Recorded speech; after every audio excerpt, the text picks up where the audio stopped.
How's it going? It's your pal Mike Squires, and this is Couchers Podcast episode number 242. 242. That's wild to me. And my guest this episode is a fella I've known for apparently 20 years now. I thought it was a little longer, but he let me know. 20 years. Lincoln Barr.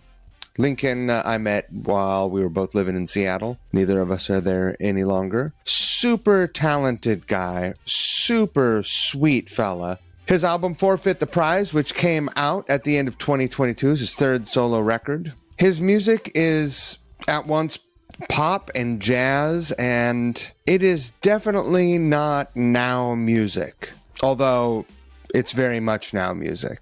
And it's the kind of music that we need more now. Everything organic, big, lush arrangements, gentle vocals, and hooks galore. I encourage you to go give a listen to Lincoln's music.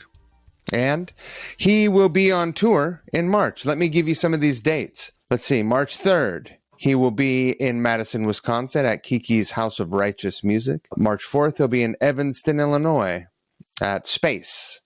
On March 5th, he'll be in Milwaukee at Anodyne Coffee. On the 7th, he'll be in Minneapolis at Astor Cafe. On the 9th, he'll be in Kansas City at Mini Bar. And on the 10th, he'll be in Cape Girardeau, Missouri at Spectrum Record Lounge. Go check them out. The massively talented Johnny Sangster is going to be out with him, fellow that I made my very first record with. What a dude, also. Great record producer as well. I had a great time speaking with Lincoln. We got into a little bit of sensitive stuff, youth stuff, mental health stuff. If you're not feeling up for it, don't listen right now. But it's, we don't get super gnarly, but, if you're not in a good way at the moment, find someone to talk to.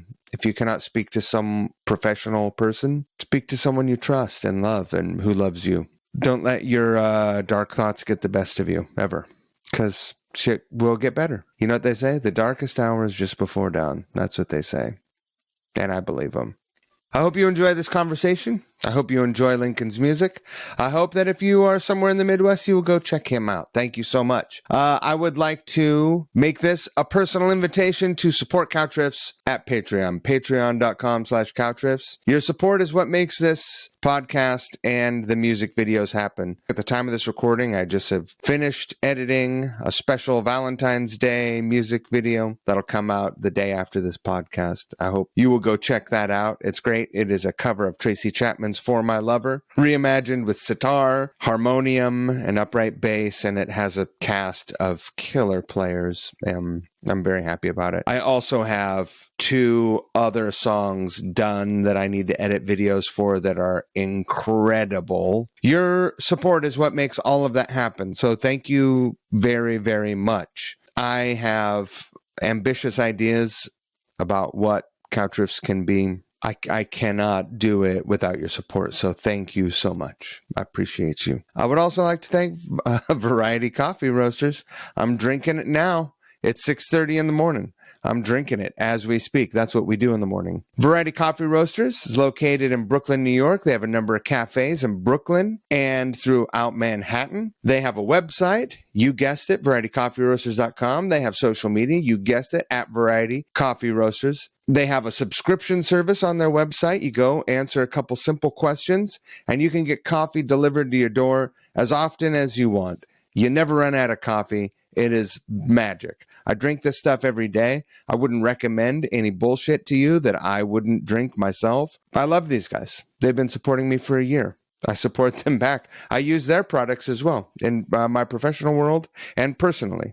I'm driving down there as soon as I'm done here, actually. I'm driving down to go pick up 200 pounds of coffee for work. So we're going to jump into it. Thank you so much for sticking with me through this long intro. You guys are great. Don't forget the golden rule. Treat people the way you want to be treated. Don't be a fucking asshole. Special thing.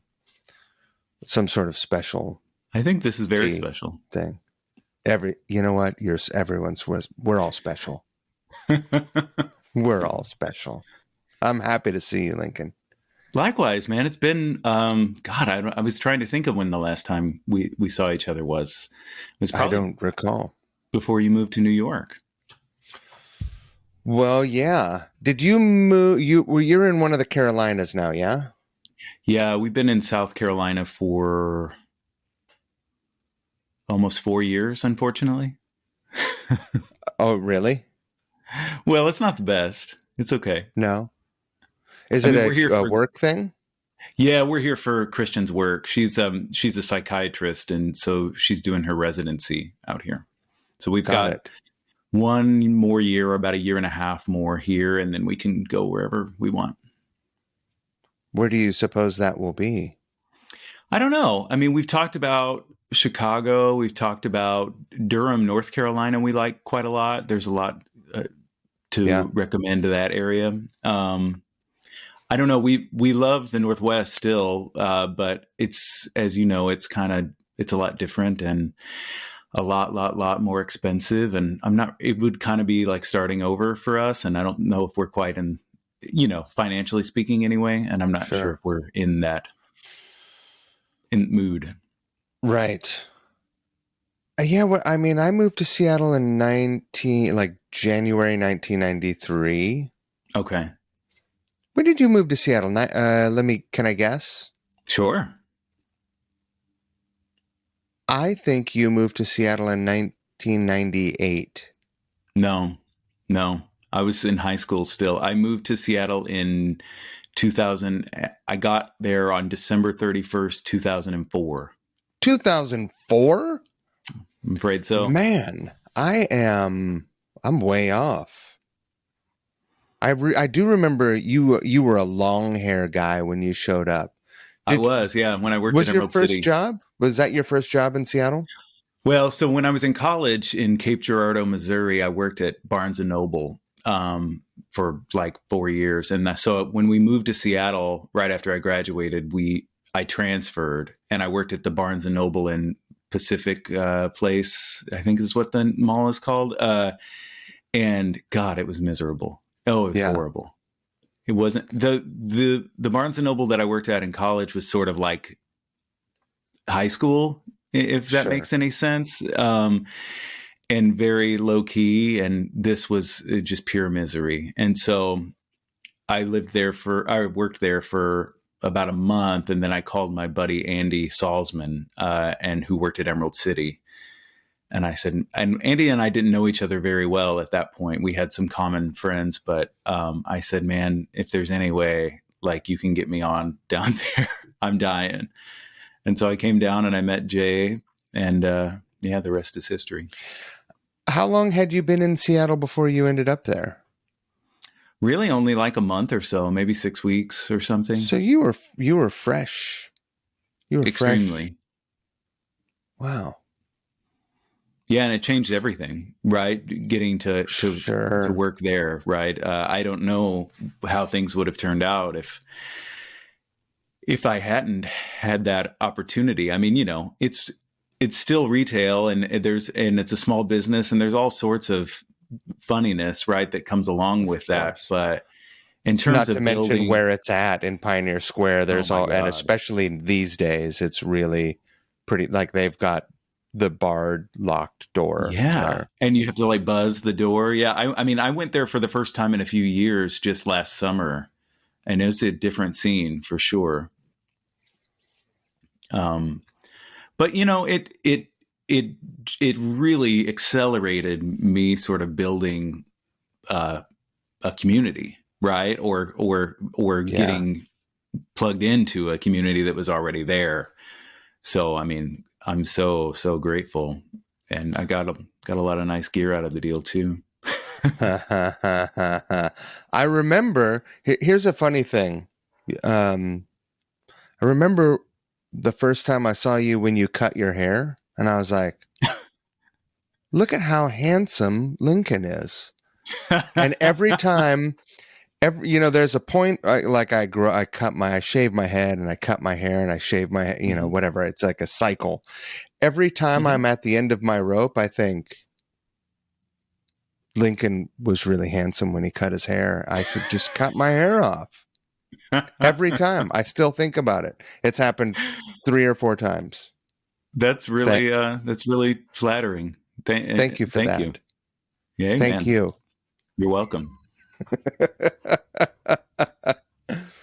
Um, Tell me about how you started playing music. You play music unlike, and we don't know each other like deeply, but Hmm. you're a person that when I see, I'm like, let's have it, like bring it in close. Yeah. And um, but so I don't know where you moved from. I don't know much about your history, and I certainly Hmm. don't know anyone who plays like um gentleman music the way you do. I like you play a a brand of music which is intricate and lush and beautiful and orchestrated in a way that isn't easy to put together. And so that might be why more people don't do it, because it's hard. Um, but I want to dig into how you how that came to be your Mm. thing. Yeah. So let's start at the beginning. Okay. Where are you from? Well, so I was born in a small town on the Mississippi River in southeast Missouri called Cape Girardeau. Um, and I ended up back there for college, 18 years later, but I moved around quite a bit in that sort of corridor of the country when I was a kid. I probably moved like 9 or 10 times, I guess, between my birth and my departure for college. But we lived in the Kansas City area, the Memphis area for quite a while, in a very sort of formative time for me. Southern Arkansas, kind of all over the place, and but all in that sort of Mississippi River Valley area. And yeah, we moved to a town called Horn Lake, Mississippi, which is in the northwest corner of Mississippi, just really like 10 miles from Memphis, Tennessee. When I was probably about 10 or something like that, and we lived Mm-hmm. there until I started high school, so 14 or something, and that's when I started playing guitar. It was I guess that would have been the early to mid 90s, and you know, alternative music, guitar was Nirvana, all that stuff was sort of everywhere, and a lot of my friends at the time were getting guitars, and it was a little bit of a weird thing because nobody in my family, my immediate family, played or plays music. And my folks I appreciated music and still do, but it wasn't really part of our culture. And so I think that that's really kind of what drew me to it. It was something that could be my own. You know what I Right. mean? It was sort of an identity thing for me, and I think it became that really quickly. Maybe for good and ill, probably, right? You know what I mean? But I mean, we don't have to get into it, or we can get into it at some point. But I'm uh, I didn't have a great upbringing, Me neither. and this go figure. um, no, it was really abusive and pretty isolating and scary, right? A lot of the times, and so I think with music, I found just something that I could an area that I could carve out that was mine, that was safe, Yeah, and quite honestly, like an avenue for eventual escape. sure. And so I took it I took it really seriously, I think, from the beginning. And I don't have any real training or anything like that. I've probably taken 5 or 6 guitar lessons in my life, and most of those after I turned 30. But it I don't know. I think it wasn't a hobby for me. It wasn't just a casual thing in the way that I think it was for a lot of my friends. And so I just spent a lot of time on it. And I think immediately, and this is a little bit laughable at this point, but it's probably required at that stage. I think I took myself really seriously doing it at the time, right? Right. You know what I mean? I sort of dove into it, and I, even before I really had anything to be proud of, I think Sure. I approached it with that sort of seriousness, right? And I think You since then have I've to just when sort you're a of, kid. Or I when you're guess, right? starting If it's anything, gonna, if you want to be good at it, and if you are serious, like treat it deservedly. yeah, I think that's true, right? I find, I mean, I'm sure you find, although you're quite a Renaissance man, and you seem to you seem to constantly be sort of pursuing something new and pursuing excellence in doing it. But I find that it's, as an adult, as a nascent middle-aged man, it's really hard to like do something, pick up a new skill, right? Yeah. Because you just don't have that same patience for sucking that you have to have if you're going to try something new. But I had unlimited patience for sucking, fortunately, back I then. remember being so excited when I would learn a riff of Oh, some yeah. famous song and calling a friend up on the landline and just sticking the phone next to the amp and playing it and then going, "What do you think? That's amazing, right? Isn't that awesome?" And they're like, what is it? I can't tell what I it can't is." really hear it. Yeah. And just being, so that was like the earliest social media feedback. That's Right. like them going, "This sucks. Go back to the woodshed." Thumbs down. Yeah. Yeah, totally. But that was motivating, you know. Absolutely. No, I mean, there immediately for me, there was just nothing like it, right? Being able to reproduce, even very shoddily, right? Like the sounds that you hear on records, and just I don't know. I mean, it sounds ridiculous, but just holding a guitar. I mean, still, it's kind of magical. You know what I Yeah. mean? Just looking at a guitar. Sometimes sometimes you get busy and you don't really have time to play very much. But if I have a guitar sitting out and I walk by it and I just hit the strings, it does something to me. You know what I mean? I don't know. And I got to believe that you're probably the same way. It hasn't lost There are that guitars in appeal. every room of this Yeah. house. And You're upstate these days, right? in the Hudson Valley, yeah. Okay. Yeah. Cool. It's great. It's beautiful up here. I bet. And Is we it don't have snowy right now? earthquakes. The phone, when you look at your phone app, it said, it Mhm. showed me little falling snowflakes, but there are none. It is chilly though. Oh, Yeah. yeah, I bet. Do you recall, well, what was your first guitar that you picked up, and Mhm. um how did you come to get your first guitar, and what was Mhm. the first thing that you learned, and Mhm. what was the first recognizable sound you were able to produce?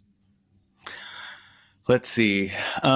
So my mom had a guitar in the closet that she had when she was a teenager. And I don't think she really never, learned how to play it, but it's actually a pretty cool little guitar. It's a German made nylon string guitar. I think Granada was the brand or something like that, but Hmm. I still have it. But I pulled that out of the closet at some point and started messing around with it. And I don't know, there might have been some sort of discussion or, around, if you practice, then for your birthday, I think I was probably 13 or something. And if you practice, then for your birthday, we'll get you an electric guitar. So when I turned 14, we went to a shop that I don't know if it's still there or not. I haven't been to Memphis in a while, but a shop that was really cool at the time. It was called the Musitron, and I got Cool name. Cherry Sunburst Epiphone Les Paul that I had for a long time. Eventually, I think I sold it on consignment at Emerald City, but But that was my first guitar and my only guitar for a long time. Yeah. Yeah. And then what did I learn first? I don't know. I mean, there were a number of sort of riffs going around, that you would just sort of approximate with one string, one finger, right? And Yeah. it was just about sort of getting and it didn't really matter what key it was in. It was just about like the intervals or the fret spacing, right? And if Of you could get course. that right, then you could play that riff. And so, Iron Man probably, or, Right. Definitely in the or wrong key, probably with the open E. Yeah. Uh, I don't remember exactly. It might have even started on G, but definitely in the wrong key, Right. regardless. Um, but again, it was just about getting that, those intervals right. It felt like, yeah, I'm really doing something. And then I might have progressed to, I don't know, Smells Like Teen Spirit or something from there. But Right. it took a long time. It took a long, long time for me to even realize that moving between moving the same shape between frets was changing the chord. I Right. remember a light bulb going off, because I think like a lot of people my age, especially folks that don't have any sort of musical, rudiments, uh, I learned off, tablature and by ear. And so the concept of a key or a chord was late coming to Sure. me. That has changed, as you might have It noticed. surprises me. So it surprises me that you didn't have a more formal foundational training. Were you in school band? Mm-mm. No, we lived in a lot of sort of backwoods sort of places that some of the schools that I went to didn't even have that. Right. And we also weren't very well off, and so the expense associated with that sort of thing was prohibitive. I did once I started playing guitar. I did pretty quickly start playing in church because I grew up in the Pentecostal church for most of the time, and there was say what you will, but music plays a big part in that sort of service. And so by the time I was in high school, I was playing guitar in church almost every week. Um, Were and I those think I just chords were those go ahead. straight folk chords, or were there ever any more complex? I imagine you're playing sevens and dominant sevens, and did it go further? Not that I recall at that time. No, I think, most of that music is it's like hymn book based and then sort of like amped up for intensity. But it's all Sure. pretty much major key kind of straight ahead stuff. And honestly, I mean, I cringe to think about it now, but I think I spent most of my time just like noodling incessantly over the top. But they were just glad to have somebody that wanted to do it. I think in the little Right. churches that I went to. So, but I do think I don't really remember a whole lot about it, but I do think I learned something about playing with other people through that experience, and definitely just kind of got the hours in. That, and then by the time I went to college and kind of left all the church world behind, I had some chops together, right, that I could kind of take Sure. into the next phase. And what did that phase look like? And what did you go to school Well, for? English, yeah, Mm-hmm. English and philosophy, and I by the time I started college, I had met a good friend of mine who actually lives in Seattle nowadays, named Todd, and he was a songwriter, and was playing in his band, and through that, I think I kind of started to take my own songwriting a little bit more seriously. Um, and then around that time, I started to get acquainted with folks like, I don't know, Elliott Smith and Guided by Voices and other things that made, this was like 2000 ish. And it made making songs at home seriously feel possible, you know? Right. And so I got a 4-track, and that sort of changed everything for me. Pretty much from that moment on, it was all about songwriting, and guitar was sort of a vehicle for that rather than, you know, shredding or something like that, which is, you know, I still would, it's still fun to play guitar, but I think my focus really shifted at that point, and I started to think of myself as a songwriter and a singer. And that's what started me down the path that I've been on for the last 20 years. What were those earliest songs like? And when was the last time you revisited them? And when you listened to them, how did they make you feel? I mean, probably a little bit embarrassed, but yeah, I don't know if I've listened to any of it really recently. But again, I think it's that same sort of spirit that I described earlier of sort of, I took myself seriously from the get, right, with it. And I, you know, very quickly after getting that first 4-track, I got together a number of songs, and I figured out some sort of way to run my 4-track into my PC, and you know, dump the tracks into a digital file and burn CDs, and then I, you know, hand cut all these CD labels, and I made a record, you know, Sure. and sold it at my little acoustic shows around my college town. And you know, the music is very,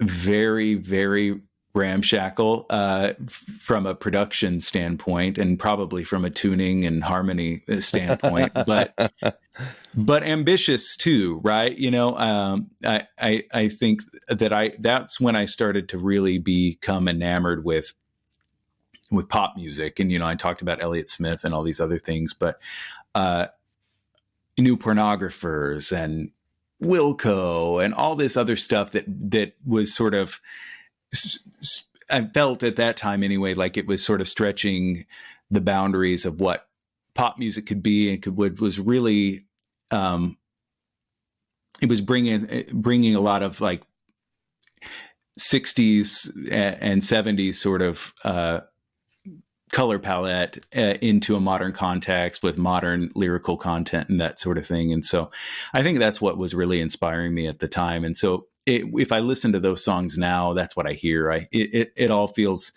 pretty maybe dilettantish, but I had to do it, right? I had to try on all those sort of disguises, Well, you have right? to start somewhere. Yeah. And so, you know, and I was proud of the work that I was doing. And I think more than anything, I was working at it constantly.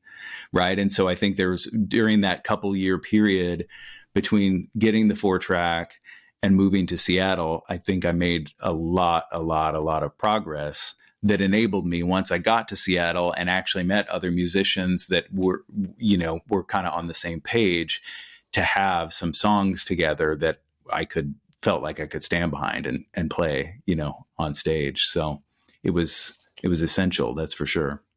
So in Seattle, you were doing Red Jacket Mine. And Mm-hmm. was that a name that you were using in college, or did that come about after you moved to Seattle?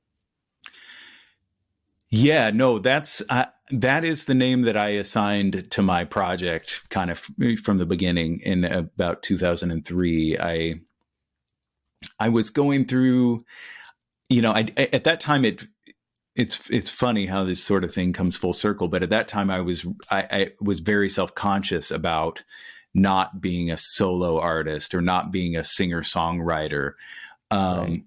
It felt like, you know, and there was precedent for that, whether it's sort of like Sparkle Horse or other things that were essentially just one person, but presented as if they were a band. And that was sort of my inspiration. So I think I found the name through. I mean, it's an actual mine in, I think, Michigan, where there was a sort of there was a disaster of some kind. I think in the There's maybe always a the fucking disaster at a mine. 20s. It's Yeah, I never know. like You never hear about the good 980 mines. days since a disaster. It's always like 7 days since the last disaster. Exactly. And that was it was fraught with controversy because once Red Jacket Mine started to put out records and get what little bit of notoriety that we had, I did hear occasionally from the descendants of the miners in the Red Jacket Mine, and I was told in no uncertain terms that our music did not honor the miners or their legacy. So Is you that can't right? please everybody. It's true. Uh, I wonder what that music would have sounded like. I don't know. Just out of curiosity. Do you think it would have sounded like Hank Jr.? Probably, or yeah, I mean, Kid Woody Rock? Guthrie or something, maybe. I don't know. It's not what comes naturally to me. I think I just wanted something that sounded, number one, that wasn't my own name. Number two, that sounded sort of evocative, but didn't mean anything. So to, like mean anything specific. I don't know, right? Like all band names are And let's kind of face it, you dumb. weren't making party music. No, You weren't no. playing kegger music. No, I mean, we sort of evolved over our 13 years or so playing music in Seattle into a little bit more of a good time band, although a particular type of good time band, Right. like a bad good time band. Uh, but but in the early days, no, it was definitely not. It was not party music. So interesting that the descendants of those people chose to reach out to you and go out of their way. It's such a symptom of fucking humanity. Yeah, I guess it's just right. I mean, I there were times where I regretted naming the band that because it's sort of a mouthful and it always seemed to require some sort of clarification, right? Right. But you got to name your band something, man. It's And not I like find naming your band Gary. exactly. At least it's fairly right. If you get it right, if you hear it correctly, there's not a lot of disambiguation that you have to do, right? Right. Other than with the mine itself, which is It now, seems I think, there was defunct. that sort of movement in the 90s where like indie bands, punk leaning indie bands were naming themselves a single, usually Yeah, like one syllable name, right? This is like like, let's just come up with a Clutch name like or Jerk. Yeah, exactly. Clutch. Clutch is totally one of those bands still around and thriving. wow. I guess Helmet has two Yeah. syllables. No, yeah, that was definitely a thing, though. You're right. Missed that wave. And then bands were naming themselves, they were giving themselves long names. That was the pendulum swung the other way. Mm-hmm. So you did the right thing. You were right in there. You're on the front of the wave. You're riding the Well, I wave. think that I for better or for worse, I'm a committed sort of guy, right? And so I think that once I landed on that name, I was like, I'm riding this one all the way. You know what I mean? It felt like I couldn't be bothered to change it up. Sunk cost I'm into fallacy, I think, is what they call that. it. So how quickly did it come together that you could put a band together in Seattle? Well, because I had through that same individual that I met that I mentioned earlier, Todd Shaw, my friend that from Southeast Missouri. He had played with my friend Andy Salzman, the drummer, years and years ago, because Andy's from the same town, Cape Girardeau, Missouri, originally. Yeah. And Andy, when I moved to Seattle, he'd already been in Seattle for years. I guess probably only maybe 8 years at that point. I think he moved in 96, but he was, established and had played in several bands and that sort of thing. And he was working down there at Emerald City. Mm-hmm. And, he had actually played on a trip home to Cape Girardeau. He had played on one of my little 4-track records. Oh, And we had sort of met through our mutual friend. And I think at that time I was already thinking and we were talking about moving to Seattle. So it was one of those sort of things like, well, if you come on, look me up. Right. And we'll play together. And so I took him up on that and we ended up working together at Emerald City. And so pretty quickly we were off and running, and Red Jacket Mine started performing, I guess probably late 2005 as a duo, and we played a number of shows just as guitar and drums duo for quite a while until we met our friend, I think our mutual friend, Patrick Porter. I mm-hmm. met Pat through Emerald City, another sort of life-changing experience for me, and What a dude. the best. I mean, he really is one of those people that through my friendship with him, that there are so many different relationships and opportunities and things that has unlocked just through meeting that one person and his generosity, right? With his community and his resources and his fucking talent. You know what I mean? Yeah. So, Not to mention his talent. I mean, unbelievable, man. And at that time, he had been playing pedal steel guitar for a few years. And somehow he would come in Emerald City and kind of, try stuff out or whatever from time to time. And we got to be friendly. And I guess this is always a thing wherever you go, but this sort of, this kind of pay to play thing that was going on in Seattle, I remember at the time, that wasn't exactly pay, but it was like you had to pre-sell tickets. Yeah. So that some promoter had this deal where he could get a Saturday at the Showbox, and he would get like 4 or 5 bands that really had no business playing the Showbox, Right. and get them all to pre-sell tickets. And at the time, that seemed like an amazing opportunity. And I guess it was, right. It Sure. served its purpose. And the primary purpose that it served was to reason to ask Pat Porter to play a gig with us.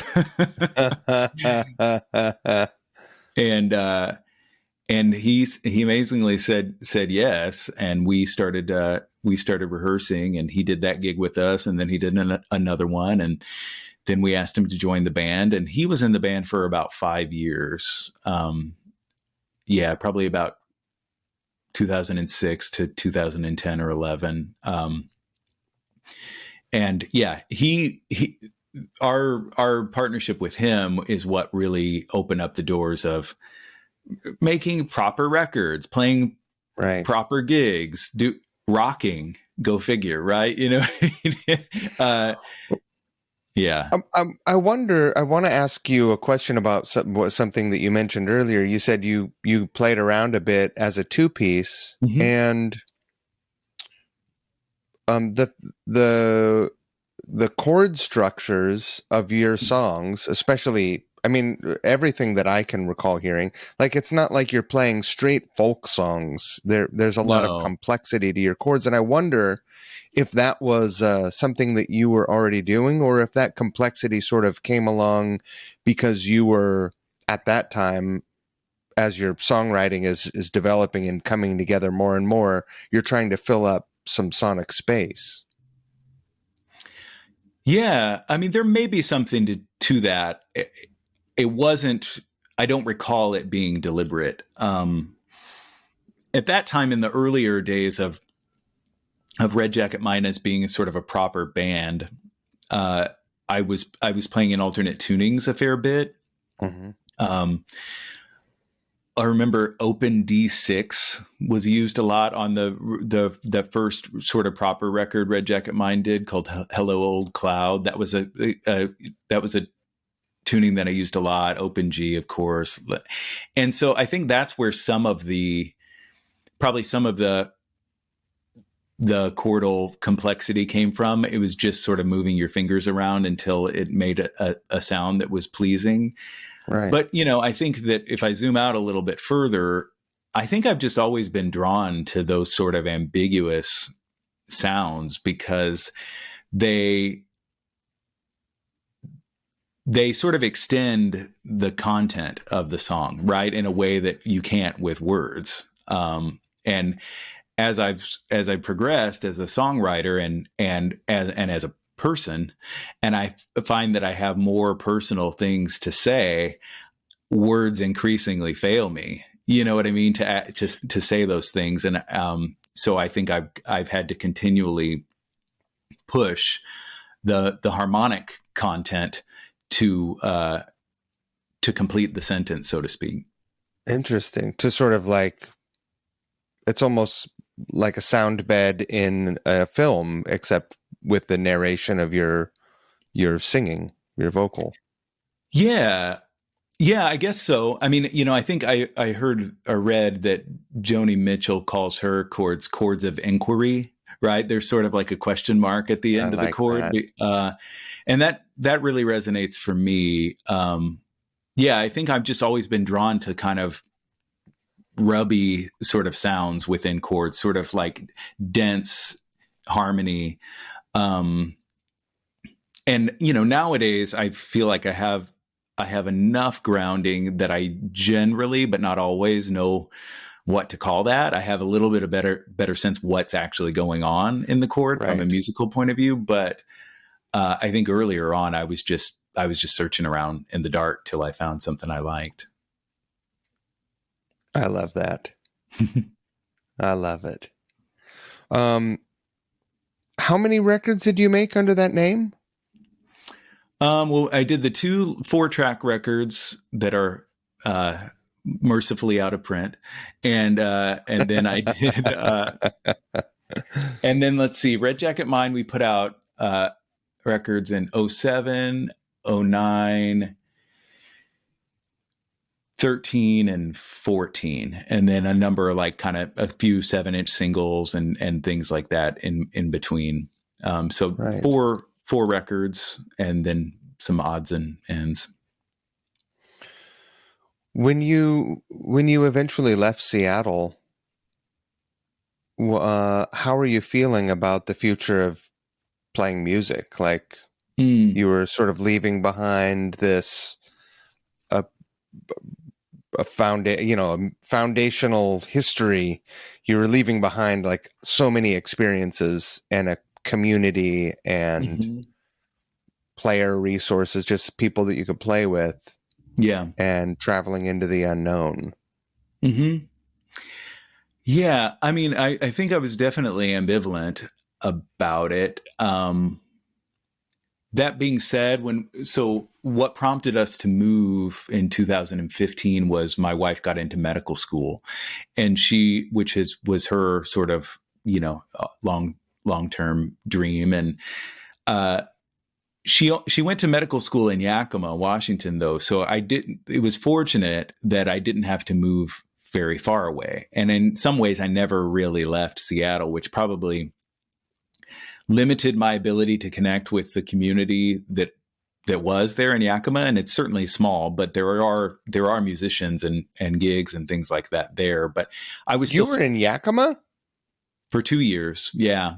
And then we Huh. moved to Pendleton, Oregon for the second half of her training, where she was doing rotations at a variety of sites in Tri-Cities and Hermiston and things like that. But so I sort of, it wasn't a clean break where if I had moved to South Carolina in 2015, that would have been really hard. uh, Right. but at the same time, I think that, so it was scary. At the same time, I think I was ready for something new.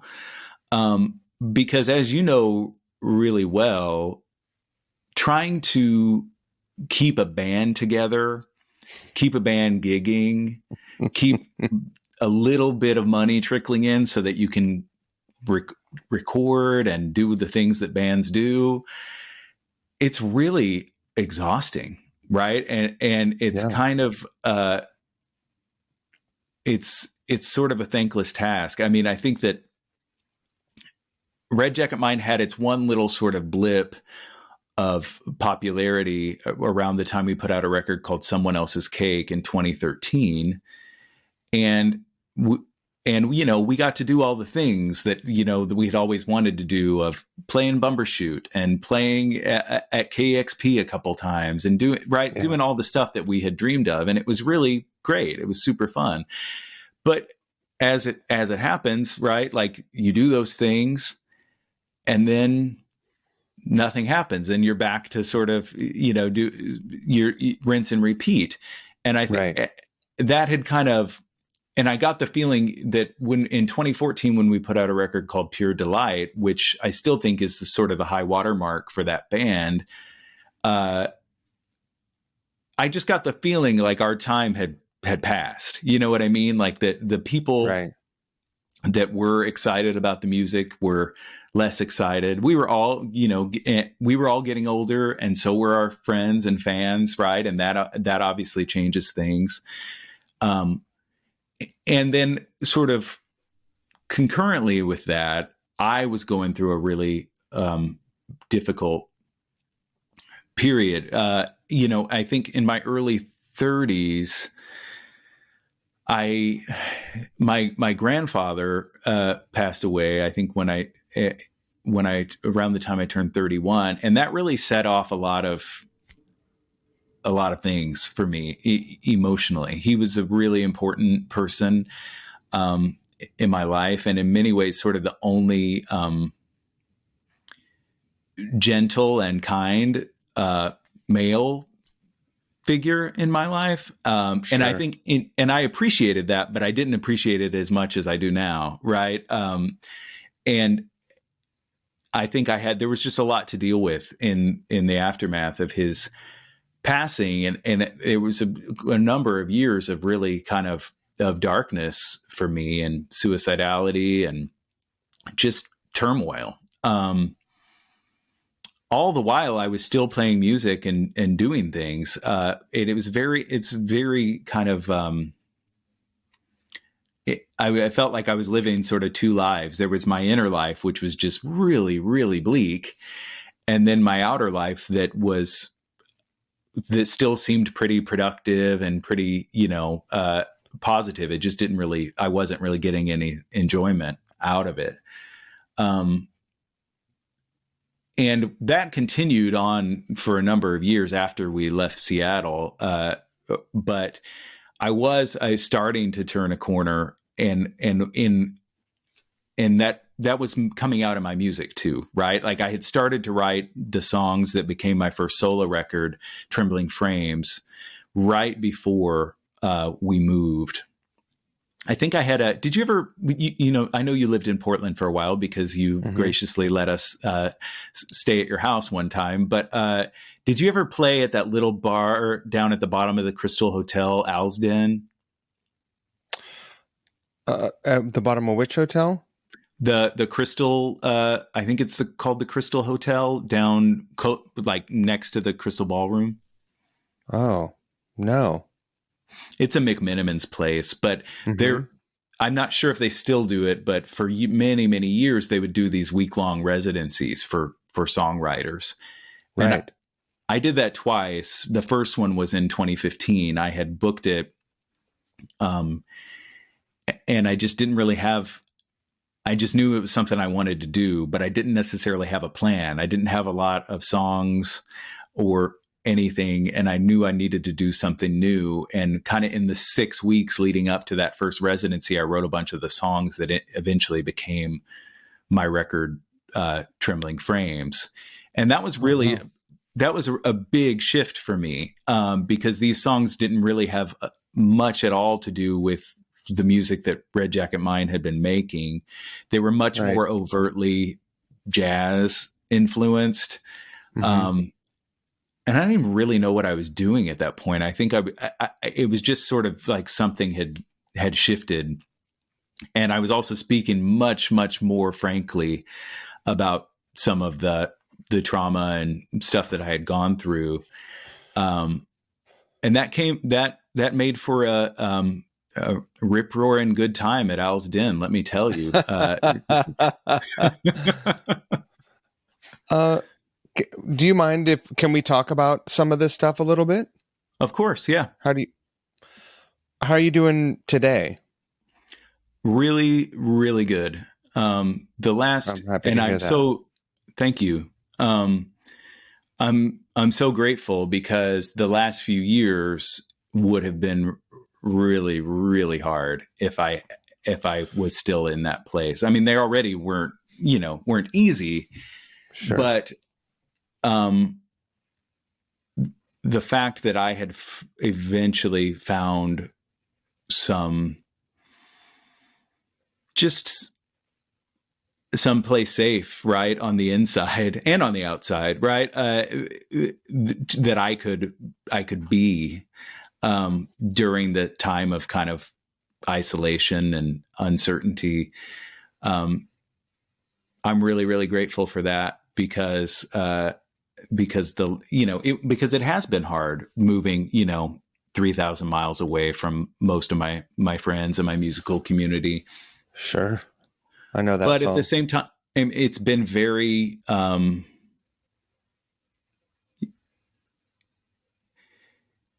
there's been a lot of growth during that time too, because I didn't necessarily have a lot of distractions. Right. And I know Right. that's a very privileged position, but yeah, no, thanks for asking. I'm doing really well. It's crazy because things can seem perfectly good and you can think that you're happy. And Mm-hmm. if something happens that triggers some sort of attachment that you have to an experience, a feeling, it can really send you spiraling if you have those inclinations. Mm-hmm. Um, and yeah, sorry for your experiences. I'm glad that you have found ways to get through and past those things. What what would you say to people if they're dealing with that stuff? Mm. Like, Well, I mean, I appreciate your empathy for and I'm sorry too, right? Like I'm sorry that I had to go through those experiences, or that anybody does, but I think that it's also been so essential and so eye-opening for me. It kind of broke me open. Like most people, I spent most of my 20s just running, right? Like just like going after the next thing and the next thing and the next thing, and trying to achieve, um, and having a good time and feeling like I knew everything. You know what I mean? And I, I'm just so. I know I have so much further to go, right? But I'm such a more compassionate and humble person after having gone through that experience. sure. Um, so I wouldn't necessarily trade it, right? Because it's made everything possible today, and today is really, really good. Um, but that's not something that I would say to somebody that was in the middle of it, right? Like, don't worry, this is going to be a really character building experience for you, right? Like that. I, you know what I mean? Like, Yes. I think the biggest thing for me and it took me a really long time to realize this, but because it's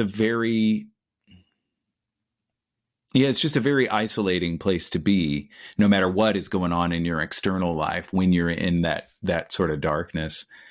Um, But when I finally woke up and realized what I had to lose, and what and the hurt that I was causing the people closest to me by sort of stubbornly kind of remaining in that space and not seeking help or availing myself of the options that I did have. One day that just became real to me, and it took way longer than I would like to admit. I was I think I am pretty stubborn person, and I was very stubborn about getting the help that I needed. But one day it sort of, I woke up to it, and I realized, like, okay, I'm causing a lot of hurt. If I were to go through with this, I would cause an immense amount of pain. And there's been Yeah. enough pain, right? Like, you know what I mean? Like, that would be continuing the cycle that had brought me to that point in the first place. And nowadays, I'm just so grateful to have found a way to stop that, right? Because I just look back for generations and generations and of just the abuse and the torment and the self-hatred, right? And then visiting that upon the next generation. And I just realized, like, if I had let that destroy me, or if I hadn't been lucky enough for that not to have destroyed me, it's hard for me to take credit for it, because it really does. I'm not a religious person in any way, but it does feel like grace to me, whatever that means. You know what I mean? Because there's Sure. so many people, and we both know them, that aren't so lucky, right? That don't survive these experiences.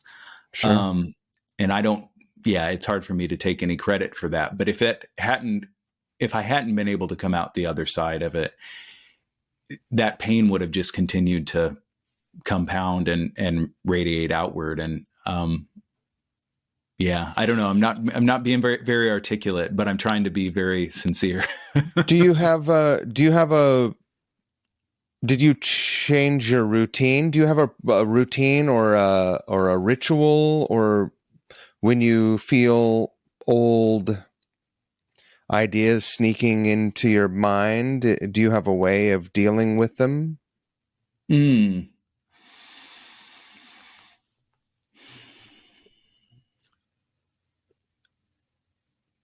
yeah. It's kind of, it's kind of backwards, but I almost feel like part of this experience for me has been learning to be more gentle with myself and not as driven. I think I, I, I treated, routine and rigor and structure as a sort of escape for a long time, or and eventually those coping mechanisms just broke down, right? And Sure. I broke down. And so I think, and I'm still a very sort of routine driven person, but I think part of this experience has been learning to, like, just let that go and let myself rest, and not sort of constantly pushing. One of, like, about songwriting, for instance, I just remember I would go, because I had identified myself so much, my identity, with songwriting. If I would go through a period where I hadn't written anything that I was proud of, I would I just felt like I was shit, man. Right? You know what I mean? I must be totally useless. And nowadays, those periods are longer than they have ever been. But I'm much more okay with them, because I've been through it enough times that I know that there's work happening, right? That is gonna, Yeah. give birth to the next batch of songs, or the next whatever. Um, and I know that I'm going to be happy about that when it happens. Right. And so I don't know. I think the lesson for me has been to try and not impose so much, so many rules on myself, because I think that was sort of that was my defense, for most of my early life. In so many cases, we treat ourselves so much more poorly than we would ever Oh, treat another person, oh yeah. Yes. you know? Yeah. Even, yeah. I don't know. It's so funny because yesterday, do you know who Eric Bachman is from Archers of Loaf? Oh, And sure. I heard an interview with him yesterday, on another podcast, and he's a bit older than me. He's probably about 10 years older than me, and he's made a lot of records with Crooked Fingers and stuff like that I enjoy a lot. And I've always sort of followed him from a distance, but he said he made some sort of offhand comment in the interview about, well, you'll never meet a more self-loathing person than me. And it made me so sad. It made me, because I felt that in that moment, whether he was being sort of flippant or not, it, because because I've been that person, and I know how many walking wounded there are, right? People that are just Yeah. so hard on themselves and don't, uh, it's really heartbreaking, honestly. The, the really, the,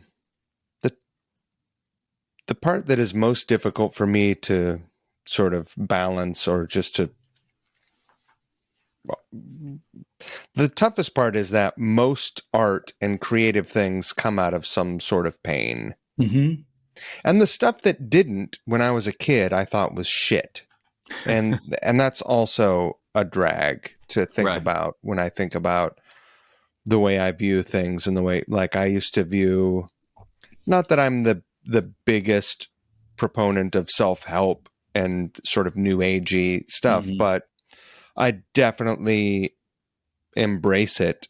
I Mm-hmm. definitely am open to hearing things now as a 51-year-old that I Mm-hmm. wasn't when I was younger. But I wouldn't be who I am if I started doing that. If I started doing that when I was 25, Right. you know, I don't know, I probably wouldn't have done all of the things that I had done through my life. And the Mm-hmm. same goes for you. However, if you could tell yourself, if you could really embed something in young Lincoln, like 22-year-old Lincoln or 19-year-old Lincoln, Mm-hmm. what would that drop of knowledge be, knowing that it would change your course forever? Mm. Huh.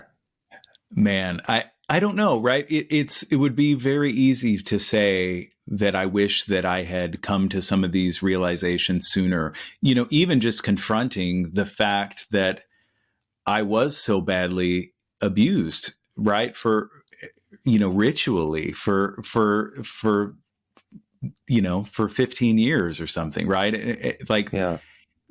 that was, I had to face that, eventually, but I don't think I could have accelerated that process. I don't think I should have. I think that could have been even more disastrous, right?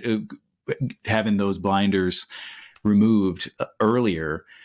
Um, but if I could have said to myself in a way that I could actually take in, that you are loved and your life Yeah. has value, right? Your life has inherent value, not in just in what you produce and what you accomplish, but who you are.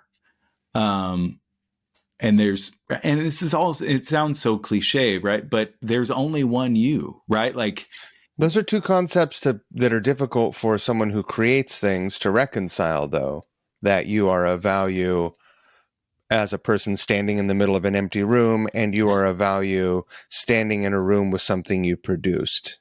yeah, right. Because we tend to, we really identify with the work. Um,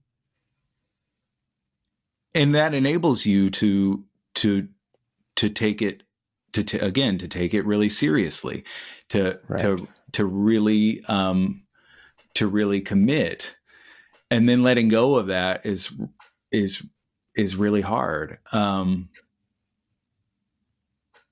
I don't know. Yeah, it's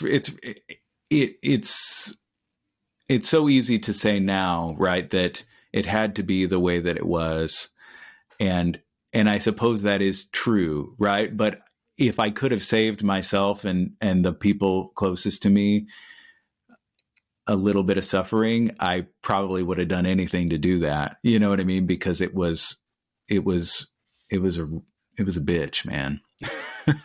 It Maybe really if you had was. that time machine, you could actually go back and whisper in those people's ears. Yeah. Right. That might have been More more valuable. fruitful. Yeah. But, I'm really lucky in that regard too. I've been with Christian, my wife, for 22 years Wow. now, and she, we've been through a lot. This just being one of the many things that we've been through.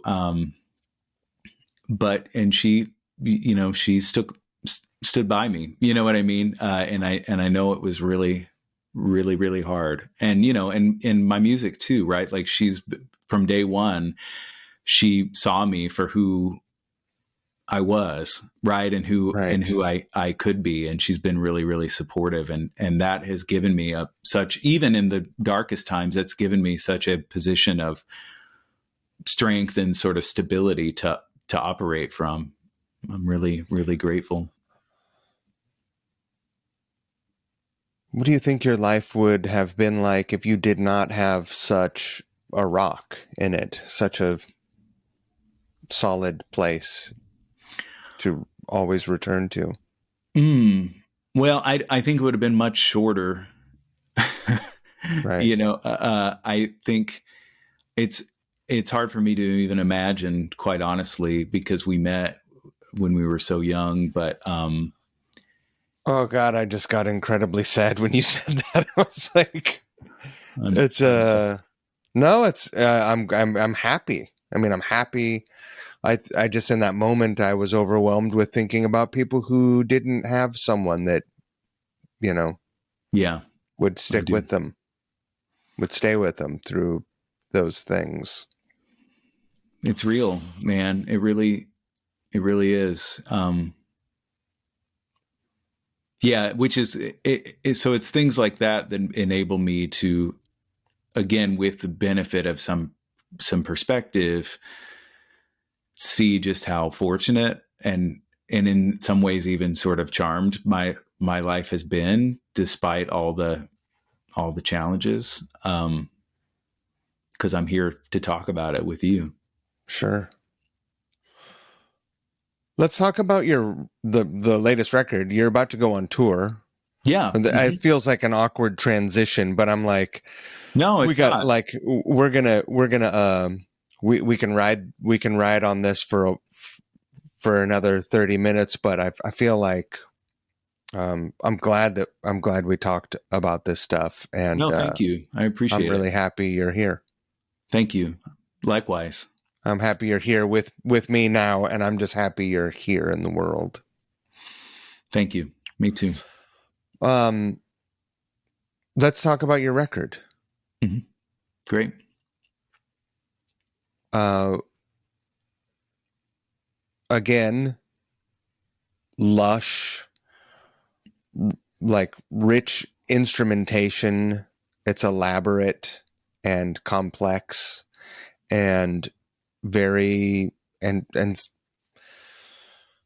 I perhaps I'm ignorant to everything. Like for sure I'm ignorant to things that are happening on a broad scope around the world, but um again, it isn't super easy to produce music like this because there's you I mean, you tell me, what kind of vision did you have for, are the songs let's see if I can finish a fucking question, Lincoln. When I listen to your music, I'm immediately met with the concept of how do you even how do you decide when a song like this is done? Mm. Like, because I hear the the foundation of the song, Mm-hmm. and I'm like, that's really nice. And then all of these instruments are coming in, and it's like, was that a part of the initial concept? Did you orchestrate? Did you write those parts and bring people in? Did you work with someone who orchestrated those?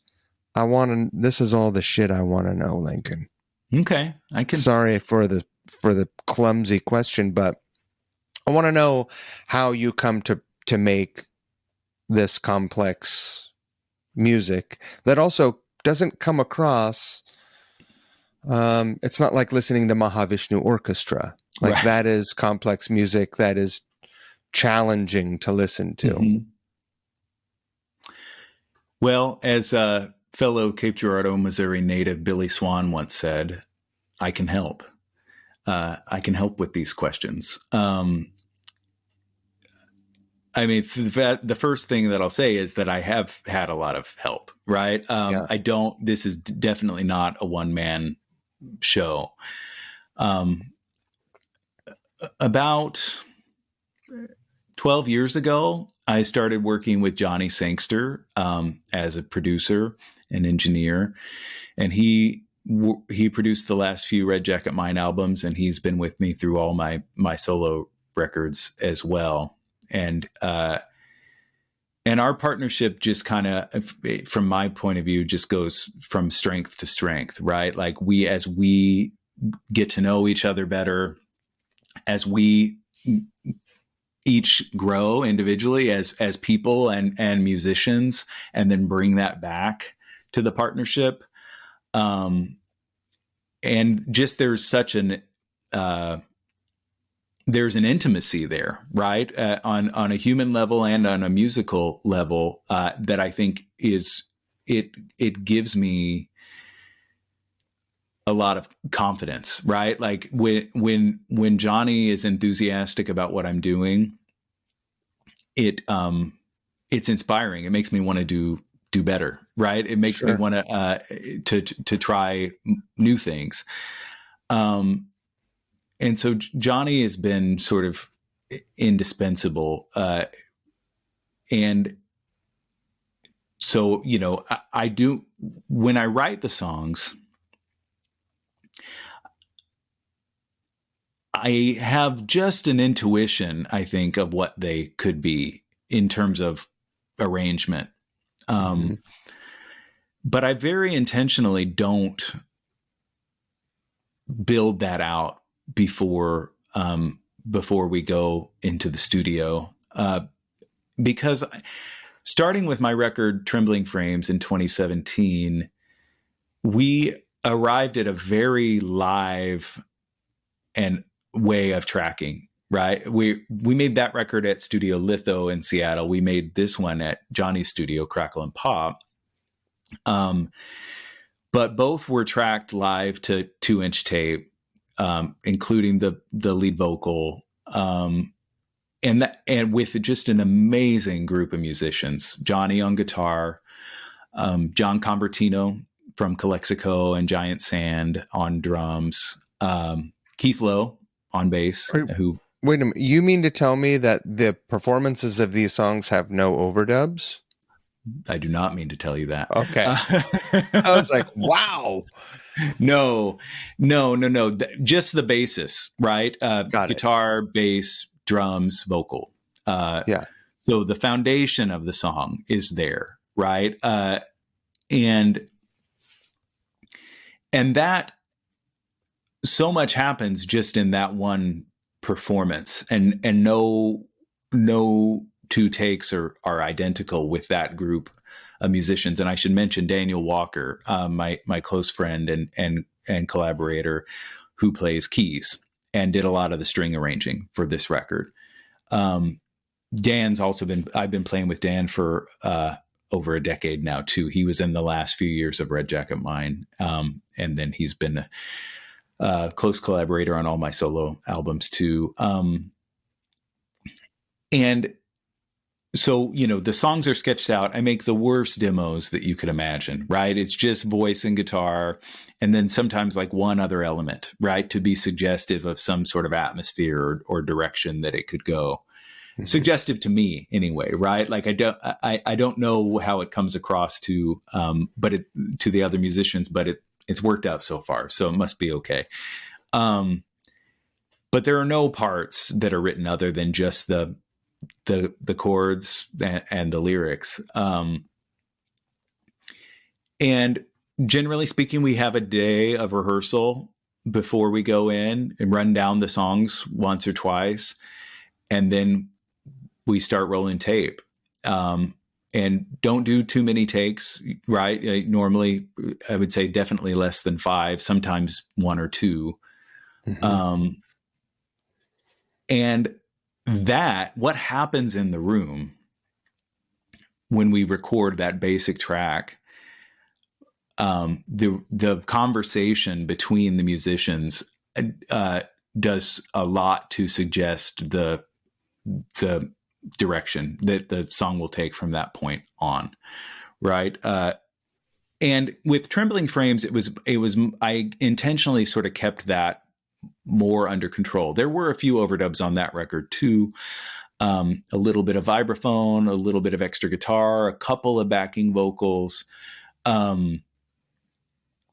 I intentionally avoided going, in the sort of string laden direction for that record because it felt too obvious, right? Like and I was already making such a shift in terms of my musical vocabulary that I didn't want people to just be able to sort of say like, oh, this is Michael Bublé or something, right?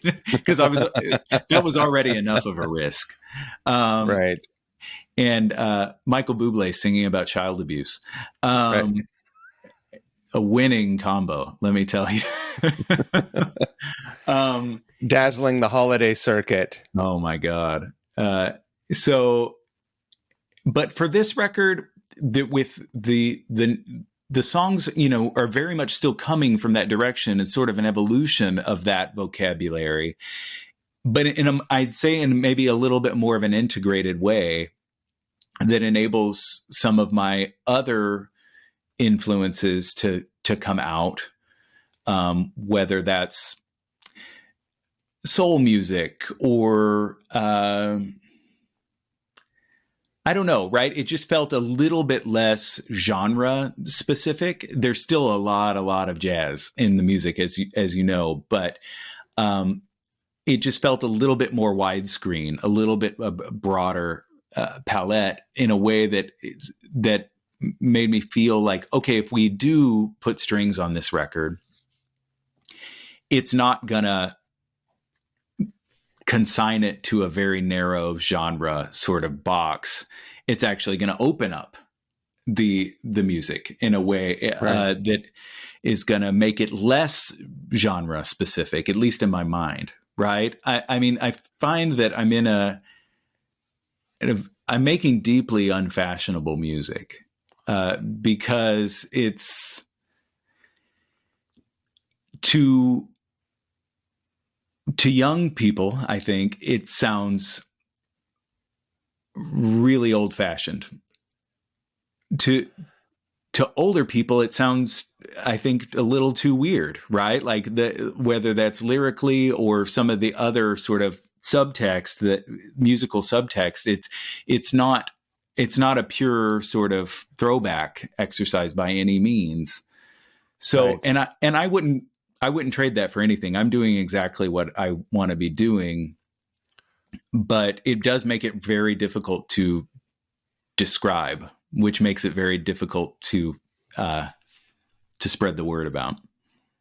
I saw a great quote about your music that said, much easier to love than describe. That was really sweet. I thought it was great. Well, let me ask you this. What are you listening to? I mean, A lot. A lot. I come back to a lot of the same things, which are, I mean, I'm a fan of almost anything that has the big, close to the mic lead vocal, right? Whether Mm-hmm. that's Scott Walker, Frank Sinatra, Dionne Warwick, Glenn Campbell, right? Like all I of was that. only recently introduced to Scott Walker. Oh, How did really? that happen? Yeah. I don't Yeah, that's a know. world, man. Wow. Every record is a world, honestly, Wow. and some of them very bleak. Um, Sure. but yeah, he's a giant in my world. I mean, I think that is something that is a common thread in almost all the music I love. Though, is there needs to be a sort of central personality in how the song is delivered, and that personality needs to be someone that I feel I can trust in that, Right. which can mean a lot of different things, but there's something genuine in the delivery, whether it's Roberta Flack or Scott Walker, that is really meaningful to me, and it's something I really aspire to in my music. And it kind of transcends. I mean, I still listen to tons of power pop and pub rock. I mean, my favorite band ever is NRBQ. But and I feel that that's all in there, right? But that lead vocal that is way up close to the mic is a common thread. In this context of trust, we could interchange the word believe, right? Like when Sure. you say that, like Yeah. I get that. Yeah. You have to believe what you're hearing. There's a Yeah. lot of music like I can't get excited about mumble rap. Like a lot of the I don't new, even know what that is. like I I'm mean, I can sure that imagine it. I'm sure that like what is being delivered is authentic, but Yeah. it's unrelatable to me musically and just message wise, Mm-hmm. which sucks. Somehow, though, NWA feels relatable to me, which it Yeah. isn't. Like I No, do, that's not my experience, except for "Fuck the Police" is my experience for sure. we can all relate to Yeah, that. right. Um, no, but I have I some know exactly terrible what you mean. news. I'm What? sorry to be the person to say this to you. I just saw the news pop up on my screen as we're sitting here, and uh, Burt Bacharach passed away today. Are you kidding me? He passed away. He was 94. Wow. Um, Well, that's the huge, that's the giant that has not been named in this conversation so far. right. Wow. Um, yeah. I'm sorry to be the person to tell you. I'm sorry that you had to hear about it while a camera was being pointed at your face. But it's, at least in the context of this conversation, he is a character that embodies the kind of things that you're talking about right now, um, musically, and like his songwriting, obviously, Yeah. incredible. And you have even drawn comparisons. Um, let's talk about Bert. Yeah. Let's. Well, I mean, uh, of course, I'm really sad for his family and the people that are close to him, because no matter how long your life is, right, it's never long enough, Right. for the people that No one that ever said that about Hitler. you. No, you don't know that. I mean, I No, can't that's imagine true. anyone saying that, but I've never said it about him. no, me either. To be clear, but I am so grateful that he Burt Bacharach, to be clear, Burt Bacharach is who we're talking about now, gave us so much. He gave me so much, and he contributed so much to the vocabulary of popular music. There's just so many great songs, and he as I think you said, he sort of embodies that aesthetic that so much of my music aspires to, where it's pop music. There are hooks, and there's drama, and there's sincerity in the delivery, but there's also this underlying complexity, musically and lyrically, but especially musically, where it's not telling you one thing to feel. And I think that's really, really important to me in the music that I make. That the emotions that it suggests are as varied and ambiguous as the emotions we all experience. To be clear, you do not make contemporary pop music. You make pop music, and there's something about there's some pop music that I hear today that clearly doesn't have, like, the only thing that had a microphone in front of it was the vocal, right? Everything else was created in the box, or was on some other sort of electronic device. And I don't want to take anything away from the value of that. I think there's some great music that's been produced in those means, under those circumstances. However, music that is performed on organic instruments just conveys a different feeling, especially when there's air around everything and it's not super dense. Those things I didn't understand when I was younger. I was like, fill it up, fill the space up. Absolutely. No, same Poor here. Johnny Sangster. I made the first record that I ever made with Johnny. Yeah. And was that Nevada Bachelors? Yeah, for our first record. I'd only been playing the guitar. I had switched over to bass, and I picked up a guitar to join that band. And I have no idea how I played guitar on that record. I think I borrowed a guitar, or I sold my bass to buy a guitar to make that record. And I'd been playing for a matter of a few months. And also not really aware. Luckily, probably the good fortune that I had is that I wasn't aware of what a strong musician Johnny was. As far as I knew, he was just like the dude that was behind the thing there. Yeah. And he was pushing the buttons, and he was telling us, he was like making the guitar amp sound good. Right. And otherwise I probably would have been overwhelmed with nerves. Was this at Egg? Yeah. Okay. Yeah. But Johnny's a champ. What a champ. He's a gem. But yeah, sorry. That just went off on my Johnny tangent.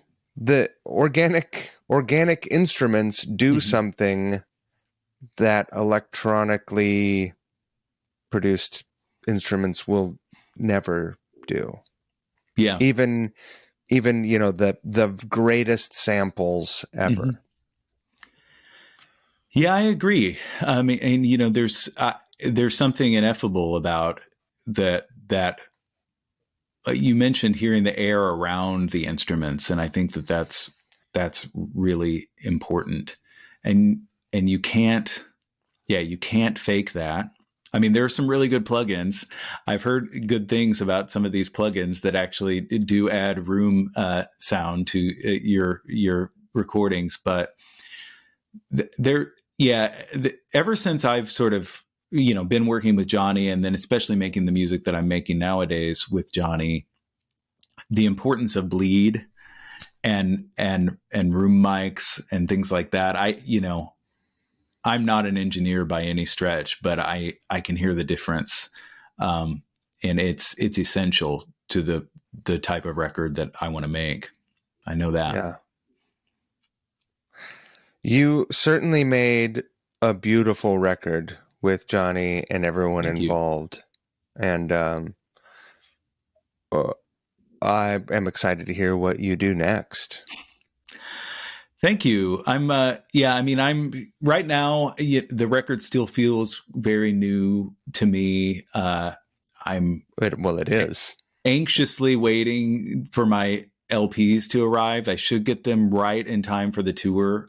We kick off March 3rd in Madison, and make our way down to Cape Girardeau, Missouri, where I was born on March 10th, and playing a bunch of shows in Chicago and Minneapolis, Kansas City, between those places, but Milwaukee. So I don't know when this will air, but if it does air before that, I would love to see folks out there. But right now, I'm really focused on that, and then I haven't really been doing much writing, because I find with me, like, the same energy that goes into writing then has to go into the production of the record and then the promotion of the record, and there's only a finite amount. And but I do have the feeling that once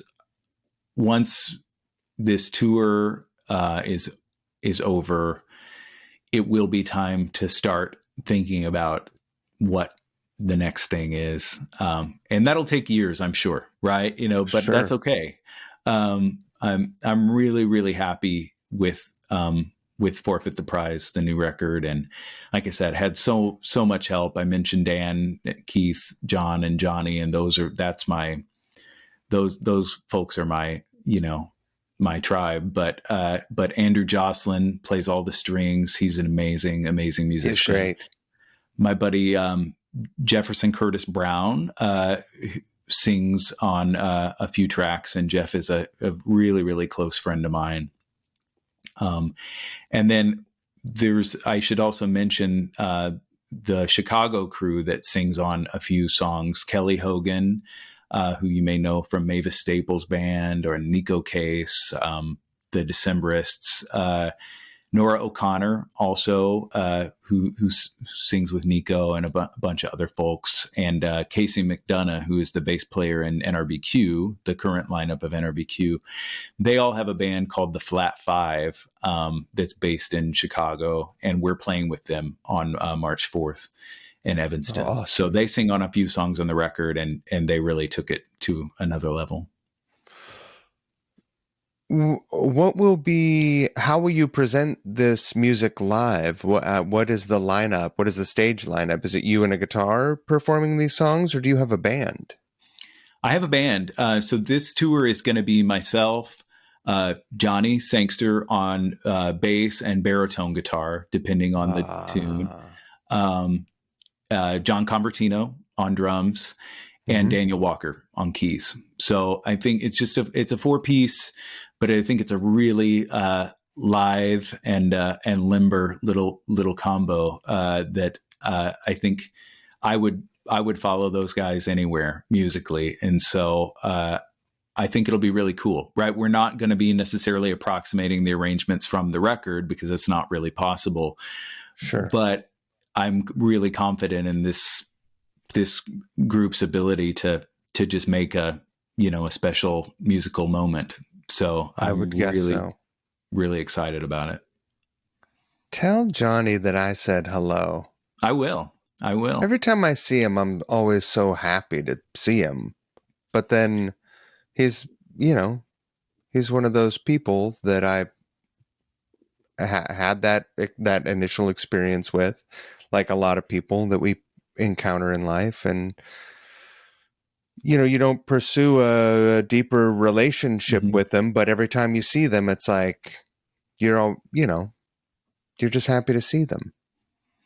Yeah. Yeah. I mean, Johnny, he's been so important to me, but he's served that role for lots and lots of people, right? He's brought so much great music across so many different styles into the world, right? And he's really excels at that role. And I He should is the mention that joy enabler. yeah, he really is, right? For musicians, but also for listeners, right? Like you think Yeah. about all the great records.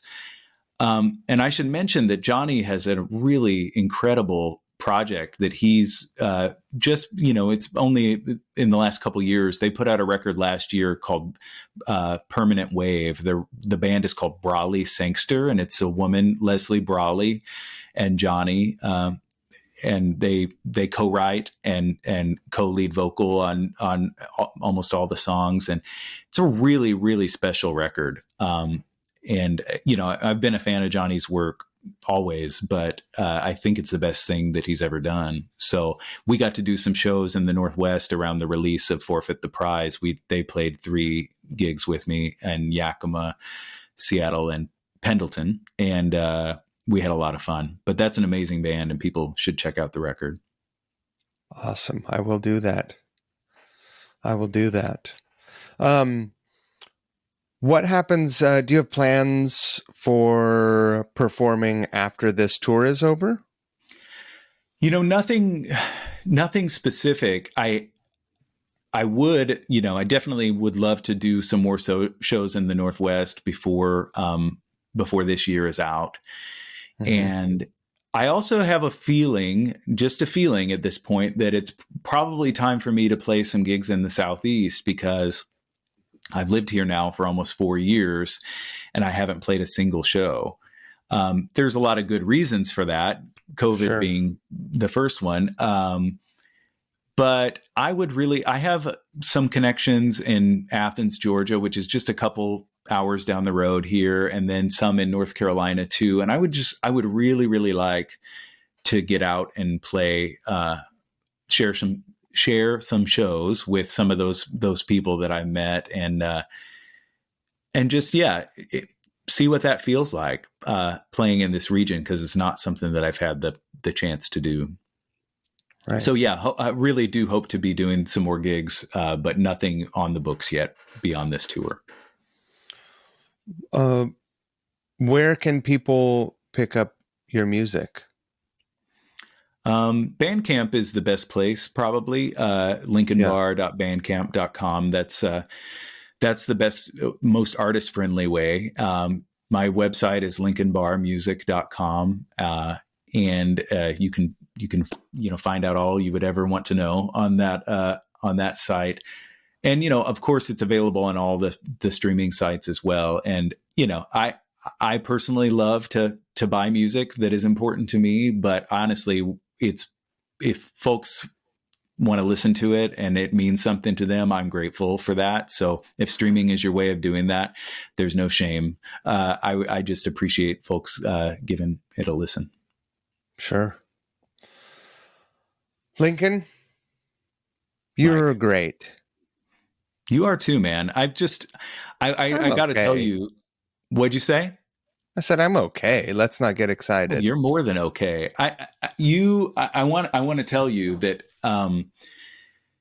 you've just always been so generous to me, and treated me like I was another person from the very first moment I met you. And I want you to know You how much are that another means to me. person. Well, I know that now, but I didn't then. And so, Right. no, I don't know. And I know that that's what you bring to every interaction. And I just want you to know that I see that and I appreciate it. I feel, well, I appreciate your kind words.